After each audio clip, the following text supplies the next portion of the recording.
As a supplementary topic, I wanted to go in more depth about the distinction between rescue and abduction, both willing and unwilling. So there's a comparison that I'm going to make here of three types of male-female interactions where one character is carrying the other away in his or her arms. In the leftmost scene, we actually have Eos carrying away Kephalos, and it's from a bronze mirror that was found in Volci in the early 5th century BC. So it dates from the early 5th century BC, and it's currently kept at the Vatican Etruscan Museum, or the Gregorian Etruscan Museum in Rome. The scholar Nigel Spivey comments on this particular Etruscan mirror, and he observes that there is a consistent collection of such sexy tales on these bronze mirrors, including the winged Eos, who likes to swoop upon well-favored boys such as Kephalos and have her way with them, in Spivey's words. So this particular work of art is very useful for a comparative analysis with the abduction scene on the Keratin Hydria, where Ravana carries Sita away unwillingly, and also the Kampana plaque where Rama carries his wife Sita back to Ayodhya in a rescue scene. So, in this Etruscan mirror from Volci, the winged goddess Eos moves swiftly with Kephalos cradled in her arms in what I would classify as a willing abduction. In the Kampana plaque, Rama is also shown with wings, but he is carrying his wife carefully while lifting his right leg and facing in the same direction that he is moving. Rama is not running away from anyone or doing anything wrong that would attract attention, like Eos. He is free of any guilt because he is rescuing his wife, not abducting her.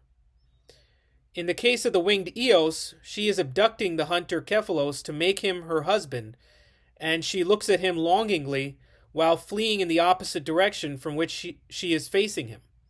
She faces right towards him and then moves with long strides to the left in a kind of a guilty way. So in Rama's rescue of his wife Sita, her body or torso is completely covered, in sharp contrast to both abduction scenes.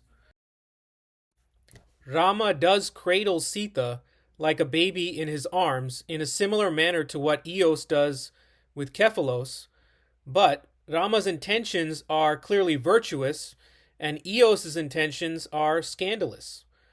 Lust is the primary motive for Eos, which is represented by her facial expression, whereas faithful duty is the primary motive for Rama, clearly seen in his facial expression on the Kampana panel.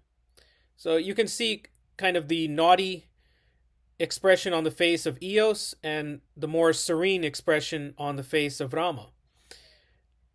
And also, in addition, Ravana, his erect penis in the Hydria, indicates that lust was his main motive too. So lust is the main motive of both Eos and Ravana in their abductions. Now, for the last scene of Ravana and Sita, I would characterize the interaction between those two as an unwilling abduction depicted in two parts. In this second part that you can see on this slide, Ravana is carrying Sita away with long strides, much like Eos carries Kephalos on the bronze mirror. But there are two important differences to note, and this is critical.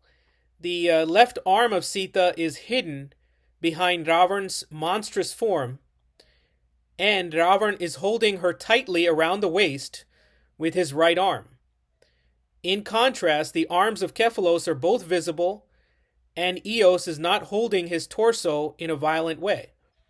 So even though both Sita and Kephalos each have one arm dangling downward in a similar way, The distinction is obvious when we see his other arm and hand on the shoulder of Eos, indicating his willingness to be abducted.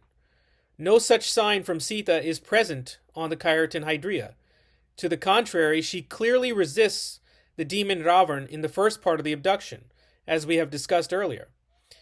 In the second part, which you can see here, Ravana has to maintain violent control over Sita by wrapping his arm around her torso, which indicates her continued unwillingness to be abducted.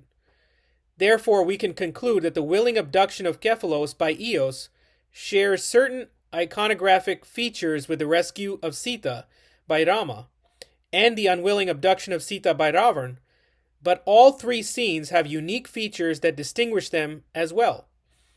The category of willing abduction should be placed between unwilling abduction and rescue in the imaginary mythological spectrum of male-female interactions. Increasingly toxic on the left and increasingly benign on the right. Also, just as an additional point, Hemmelrich noted the marks of distress or pain on the fingers of Sita's dangling right hand when Ravana is carrying her off to Lanka on the Khyartan vase, which logically transitions from the closed fist of resistance in her left hand in the adjacent scene on the Hydria, where Ravana is in the process of gaining control over Sita. Her resistance and struggle against Ravana is thus emphasized in both scenes.